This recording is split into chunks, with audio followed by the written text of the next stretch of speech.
뭐, 한국에서는 집안에서 맨발로 돌아다닌다고? 슬리퍼가 기본 아니야? 어떻게 그렇게 지저분하게 살 수 있지? 지난번에 한 친구 집에 방문했을 때 신발을 벗으라고 하더라. 말도 안 돼. 노르웨이의 수도 오슬로 인근의 작은 마을에서 한 여인이 TV 뉴스를 보며 한숨을 쉽니다. 뉴스는 오슬로의 한 호텔에서 초대형 수족관이 터져 사람들이 다쳤다는 소식을 전하고 있었습니다. 수족관이 터진 이유는 갑작스러운 추위로 수족관에 금이 갔기 때문이라는데 노르웨이의 추운 날씨는 이곳도 예외가 아니었습니다. 그러나 벽난로를 애용하는 이곳 사람들에게 폭등한 장작 가격은 큰 부담이 되었습니다. 심지어 그 비싼 장작조차도 구할 수 없어서 사람들은 추위에 떨고 있었습니다.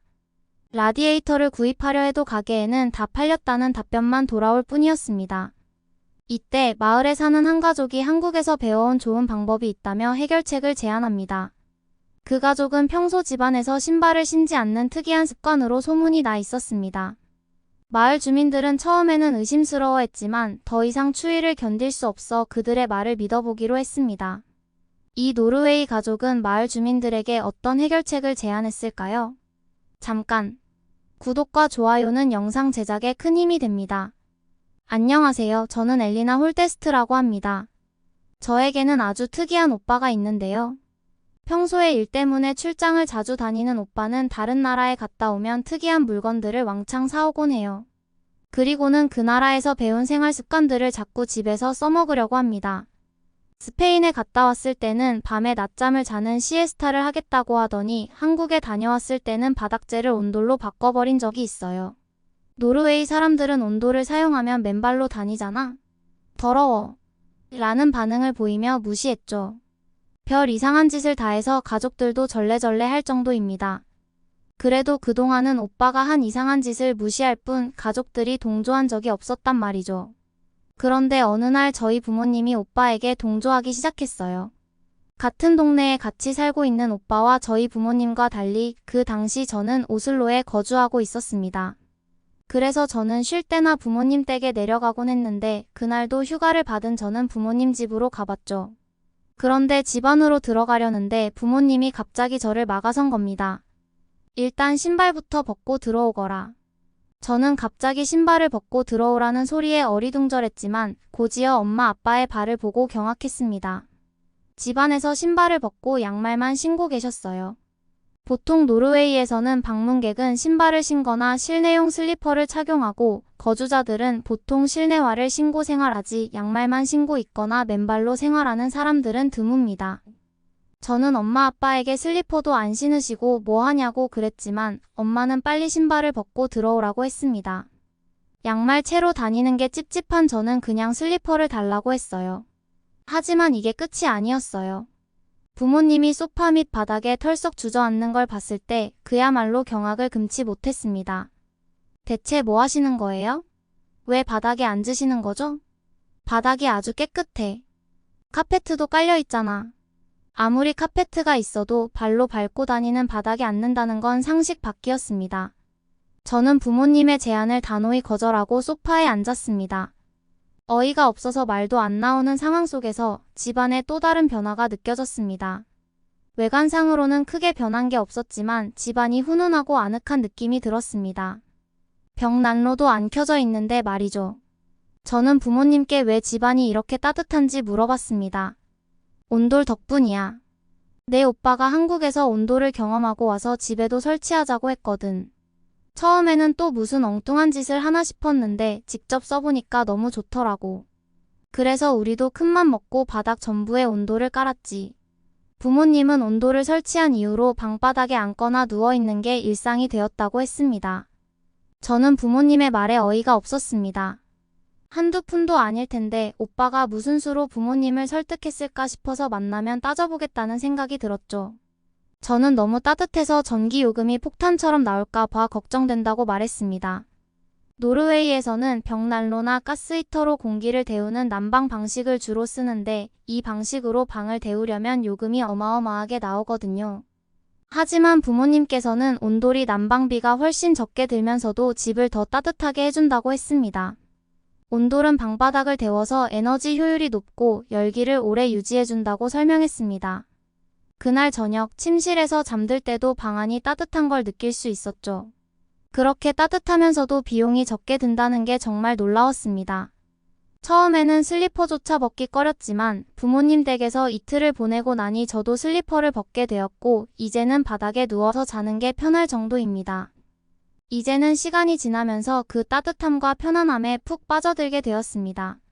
개인 사업을 시작하면서 온돌이 주는 편안함 덕분에 집에서 더 많은 시간을 보내게 되었죠. 세월이 흘러가면서 온돌은 우리 집안의 중요한 부분이 되었습니다. 바닥 난방의 따뜻함 속에서 우리는 새로운 행복을 찾았습니다. 그러나 세상은 그렇게 쉽게 우리에게 편안함을 허락하지 않았습니다. 러시아와 우크라이나 전쟁의 여파로 난방 재료 수급이 어려워지면서 노르웨이도 큰 위기를 맞았습니다. 주변 마을 사람들은 벽난로 난방을 많이 사용하게 되면서 땔감 확보가 힘들어졌고 겨울에 혹독한 한파는 그야말로 생존을 위한 투쟁이었습니다. 그러던 어느 날 우리 마을에 눈사태가 발생했습니다. 많은 집들이 눈에 파묻혀 버렸고 구조대가 오기까지 며칠이 걸렸습니다. 집집마다 벽난로에 불을 지피려고 안간힘을 쓰던 그때 우리는 온돌 덕분에 비교적 따뜻하게 겨울을 보낼 수 있었습니다. 온돌의 따뜻함은 우리에게 위로와 안락함을 주었고 어려운 시기를 견뎌낼 힘이 되었습니다. 상상해보세요. 발이 시려워서 집 밖에 나가기조차 두려운 상황에서 우리는 온돌 덕분에 맨발로 집안을 활보할 수 있었습니다. 마치 한국에서 살던 것처럼요. 그 온돌의 따뜻함은 단순한 난방 이상의 의미를 가집니다. 그것은 우리 가족에게 새로운 희망과 삶의 질을 선물해 주었습니다. 하지만 이야기는 여기서 끝이 아닙니다. 어느 날 밤 엄청난 폭설이 내리면서 우리 마을은 완전히 고립되었습니다. 눈은 끝도 없이 내렸고 집집마다 눈 속에 파묻혀 버렸습니다. 그날 밤 전기와 가스가 모두 끊기고 대부분의 집이 추위에 떨고 있었습니다. 마을 전체가 어둠과 추위 속에 빠져있던 그 순간 우리는 온돌 덕분에 따뜻하게 지낼 수 있었습니다. 그 따뜻함은 우리 가족뿐만 아니라 이웃 주민들에게도 큰 도움이 되었습니다. 폭설이 내리던 그날 밤 우리 가족은 비상사태를 대비해 마련해둔 식량과 물품을 정리하고 있었습니다. 아버지는 창문 너머로 쏟아지는 눈을 보며 깊은 한숨을 쉬셨습니다. 이 정도면 일주일은 고립될 것 같구나, 아버지가 말하셨습니다. 바로 그때 밖에서 급한 발소리가 들렸습니다. 문을 열어보니 이웃집 할아버지가 추위에 떨며 서 계셨습니다. 난방이 끊겨서 우리 가족이 다 얼어 죽게 생겼어. 도와줘. 할아버지의 얼굴은 절박함으로 가득 차 있었습니다. 우리는 할아버지를 집 안으로 모셔왔습니다. 온돌의 따뜻함이 몸에 닿자 할아버지는 눈물을 흘리며 고마움을 표했습니다. 그 순간 아버지는 이웃 주민들을 도울 방법을 고민하기 시작했습니다. 온돌의 따뜻함을 나눠야 한다, 아버지가 결심한 듯 말씀하셨습니다. 우리는 이웃 주민들에게 연락을 돌리기 시작했습니다. 한 가족, 두 가족씩 우리 집으로 모여들었습니다. 우리 집은 금세 사람들로 가득 찼고 모두가 온돌의 따뜻함 속에서 안도감을 느꼈습니다. 하지만 여기서 이야기는 더 극적으로 전개됩니다. 마을에 한 가족이 오지 않자 아버지는 걱정스러운 표정으로 우리에게 말씀하셨습니다. 그 집은 거리가 멀어서 눈속을 헤치고 올 수 없을 거야. 내가 가서 데리고 올게. 아버지는 두꺼운 옷을 입고 랜턴을 들고 나서셨습니다. 우리는 그 모습을 보며 마음이 졸였습니다. 아버지가 무사히 돌아오시길 기도하며 기다렸습니다. 1시간, 2시간이 지나도 아버지가 돌아오지 않자 우리는 점점 불안해졌습니다. 그리고 드디어 아버지가 두 아이와 함께 돌아오셨습니다. 아버지의 얼굴은 눈과 얼음으로 뒤덮여 있었고 두 아이는 극도로 지쳐 있었습니다. 길을 잃을 뻔했지만 다행히 무사히 데리고 왔어, 아버지가 숨을 고르며 말씀하셨습니다. 그 순간 우리 집안에 있던 모든 사람들이 아버지에게 박수를 보냈습니다. 그 후로도 폭설은 멈추지 않았고 우리는 며칠 동안 고립된 상태로 지내야 했습니다. 그러나 온돌 덕분에 우리 집은 마치 작은 피난처처럼 따뜻했습니다. 마을 사람들이 우리 집에 모여 서로의 체온을 나누며 한겨울을 이겨내는 모습은 마치 전쟁 속에서도 꺼지지 않는 작은 희망의 불씨 같았습니다. 아버지는 매일 저녁마다 마을 사람들에게 이야기를 들려주셨습니다. 한국의 온돌이 우리를 살렸어. 이 온돌이 없었다면 우리는 지금 이 자리에 없을지도 몰라. 아버지의 말에 모두가 고개를 끄덕였습니다. 그리고 우리 마을은 한마음으로 뭉쳤습니다.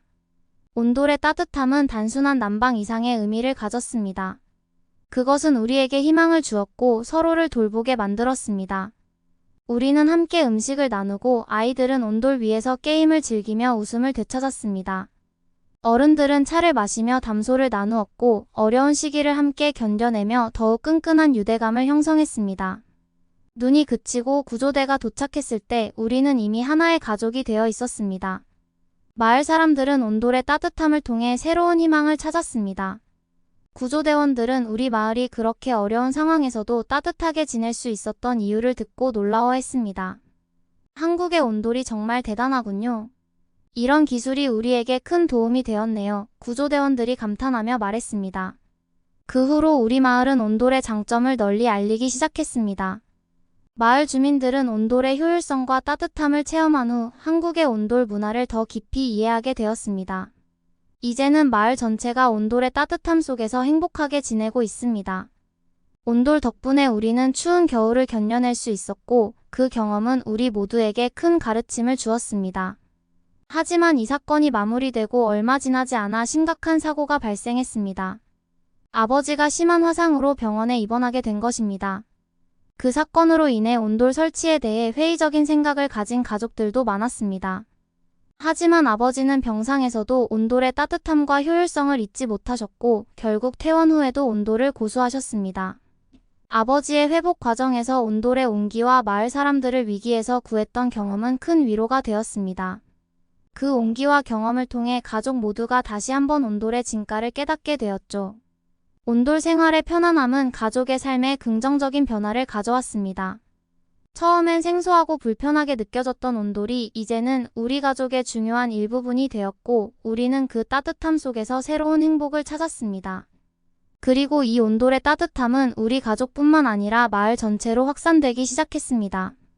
러시아와 우크라이나 전쟁으로 난방 재료 수급이 어려워지면서 노르웨이 마을 주민들도 온돌의 효율성을 알게 되었습니다. 마을 주민들은 처음에는 회의적이었지만 온돌을 사용해보고 난방비가 절감되고 집안이 더 따뜻해진다는 사실에 놀라움을 금치 못했습니다. 한국의 온돌은 노르웨이 마을 사람들에게도 큰 변화를 가져왔습니다. 추위로 고통받던 노르웨이 사람들은 이제 온돌의 따뜻함 속에서 새로운 삶을 찾았습니다. 온돌을 사용하면서 난방비를 절약하고 따뜻한 집에서 편안하게 지낼 수 있게 된 것이죠. 특히 눈사태로 집이 파손되었던 이웃가족이 온돌 덕분에 무사히 구조된 기적 같은 일도 있었습니다. 그때 우리는 온돌의 진정한 가치를 다시 한번 깨달았습니다. 여러분, 이제는 마을 전체가 온돌의 따뜻함 속에서 행복하게 지내고 있습니다. 한국의 온돌이 노르웨이 마을을 따뜻하게 녹였고 그 따뜻함은 앞으로도 계속 확산될 것입니다. 마을 사람들이 처음에는 무시했던 한국 온돌과 한국 기술의 우수성에 감탄했습니다. 온돌의 효율적인 난방 시스템 덕분에 우리는 외출을 줄이고 집안에서 더 많은 시간을 보낼 수 있었습니다. 한국에서 온 기술자는 온돌 설치뿐만 아니라 한국의 첨단 기술과 문화를 소개해 주었습니다. 마을 주민들은 온돌의 효율성뿐만 아니라 한국의 혁신적인 기술에 감동받았습니다. 온돌 덕분에 우리 가족뿐만 아니라 마을 사람들의 생활 방식도 변화하기 시작했습니다. 마을에서는 매주 한국 문화를 소개하는 작은 모임이 열렸습니다. 한국의 음식, 음악, 예술 등 다양한 문화를 접하면서 사람들은 새로운 시각을 가지게 되었습니다. 특히 한국의 따뜻한 정과 배려심을 배우게 되면서 마을 공동체는 더욱 끈끈해졌습니다. 여러분, 한국의 온돌은 단순한 난방기구가 아닙니다. 그것은 새로운 희망과 삶의 질을 선물해 주었습니다. 온돌의 따뜻함 속에서 우리는 맨발로 집안을 활보하며 새로운 행복을 찾았습니다. 이 따뜻한 변화는 우리 가족뿐만 아니라 많은 사람들에게 큰 위로와 희망을 안겨주었습니다. 이 변화가 앞으로도 계속 이어져 더 많은 사람들이 온돌의 혜택을 누릴 수 있기를 바랍니다. 오늘 사연 어떻게 들으셨나요? 노르웨이의 작은 마을에서까지 한국 온돌을 사용하는 게 참으로 놀랍지 않으신가요? 다음 시간에는 더욱 놀라운 이야기로 찾아뵙겠습니다. 구독과 좋아요 부탁드려요. 끝까지 들어주셔서 감사합니다. 이상 유광TV였습니다.